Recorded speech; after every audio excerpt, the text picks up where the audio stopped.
بسم اللہ الرحمن الرحیم۔ السلام علیکم ناظرین، تمام پاکستانیوں کے لیے ایک اور جھٹکا آنے والا ہے۔ عنقریب جو پاکستانی عوام ہے اس پر ایک اور طوفان گرنے والا ہے۔ شاید وہ دسمبر میں ہی اپنی عوام پر جو حکومت ہے ہماری وہ گرا دے۔ یہ ایک نئی مہنگائی کی جو لہر ہے وہ دسمبر میں آنے کا امکان ہے۔ ایک تو اعلان کر دیا گیا ہے کہ جو بجلی کے بل ہیں جس سے عوام پہلے ہی اتنی تنگ ہے، اور آپ نے دیکھا ہے پہلے کچھ ماہ پہلے عوام سڑکوں پر آ گئی تھی، بل جلا رہی تھی، وابڈا والوں کو مار رہی تھی۔ اگر کوئی بجلی کاٹنے آ رہا ہے تو اس کو بندی بنا لیا گیا ہے، جو کوئی میٹر ریڈر آ رہا ہے اس کو پکڑ لیا گیا ہے۔ پولیس کی مدد وابڈا والوں کی طرف سے مانگی گئی تھی کہ میٹر ریڈر کے ساتھ جو ہے وہ ایک پولیس والا جائے۔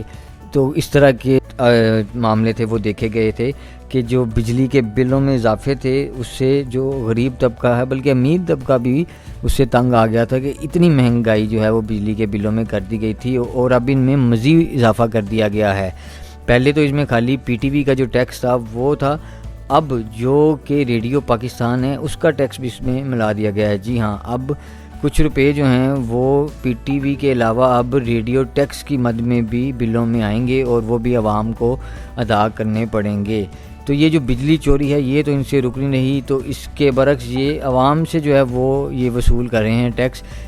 کسی بھی مد میں ہو وہ، چاہے عوام پہ ان کو کوئی بھی ٹیکس لگانا پڑے، پر انہوں نے اپنا جو کھاتا ہے وہ پورا رکھنا ہے۔ اس لیے یہ عوام کا خون چوسیں گے اور مزید جو ہے بلوں میں اضافہ کر کے بجلی کے اور عوام سے ہی پیسہ جو ٹیکس کا ہے وہ وصولیں گے اور اپنا جو ہے قرضہ IMF کو اتاریں گے۔ تو اب اس بجلی کا جو بلوں میں اضافہ ہے اس پر ہماری جو فوج ہے اس نے یہ فیصلہ کیا ہے کہ اب جو ڈسکوز ہیں، جیسے جو بجلی فراہم کرنے والی پرائیویٹ کمپنیاں ہیں جیسے ہے نیپرا، لیسکو، میپکو، ان سب کو بھی اب جو ہے وہ فوج دیکھے گی، اور ایک حاضر ڈیوٹی جو بریگیڈیئر صاحب ہیں وہ ان سب کو ہیڈ کریں گے۔ جیسے پہلے بھی دیکھا جا رہا ہے کہ جو چیئرمین نیب ہیں وہ بھی ایک جنرل ریٹائرڈ ہیں، اس کے علاوہ جو اس وقت نادرہ ہے ہماری اس کو ہیڈ کر رہے ہیں وہ بھی ایک ریٹائرڈ جنرل ہیں۔ تو اب انہوں نے یہ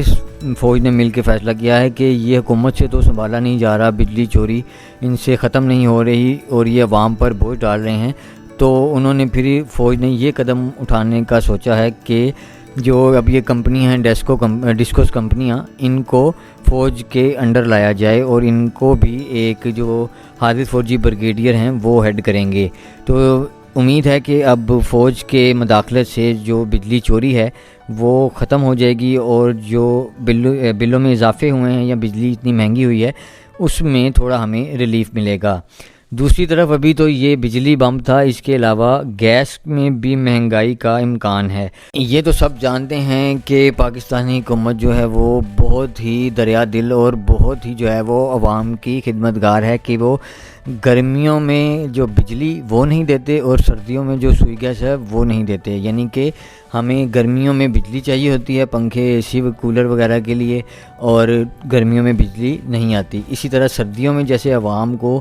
گیس چاہیے ہیٹر کے لیے، گرم پانی کے لیے، تو وہ بھی اب حکومت جو ہے وہ ان سے چھین لیتی ہے اور ان کو اس حق سے بھی محروم کر دیتی ہے۔ تو جو تھوڑی بہت گیس آتی ہے اس میں بھی جو ہے اب وہ جو بل ہیں اس کے ان میں اضافہ کیا جا رہا ہے تاکہ لوگ جو ہے وہ بالکل ہی زمین بوز ہو جائیں، وہ گیس جو استعمال کرتے ہیں وہ بھی نہ کر سکیں کہ اگر کوئی سستی چیز ہے پاکستان میں تو وہ کیوں ہے، غریب کیوں اس کا فائدہ اٹھا رہا ہے، وہ نہ اٹھائے، تو وہ جو ہے وہ بھی مہنگی ہونے کا امکان ہے۔ ایک اور بڑا خطرناک خدشہ ظاہر کیا گیا ہے کہ عنقریب ڈالر جو ہے وہ 350 روپے تک کی سطح تک جا سکتا ہے، جس سے پاکستان میں بجلی گیس کو چھوڑ کے ایسا مہنگائی کا طوفان آئے گا کہ لوگ دوبارہ خودکشیوں پہ مجبور ہو جائیں گے۔ جیسے ڈالر نیچے آ رہا تھا اور عوام کو تھوڑا ریلیف مل رہا تھا ڈالر کی قیمت میں کمی سے، کاروبار کچھ چل رہے تھے لوگوں کے، اور کچھ سکھ کا سانس تھوڑا سا لینے کو ملا تھا، لیکن لگتا ہے زیادہ دیر لوگ نہیں لے پائیں گے اور دوبارہ ان کو جو ہے اب ایک طوفان کا سامنا کرنا پڑے گا۔ تو آپ سب سے بھی یہی التجا ہے کہ دعا کریں کہ کوئی ایسا جو ہے وہ معجزہ ہو کہ ہمارا ملک جو ہے وہ ایک دو اپنے پیروں پر کھڑا ہو جائے اور عوام کو سکھ کا سانس ملے۔ آمین۔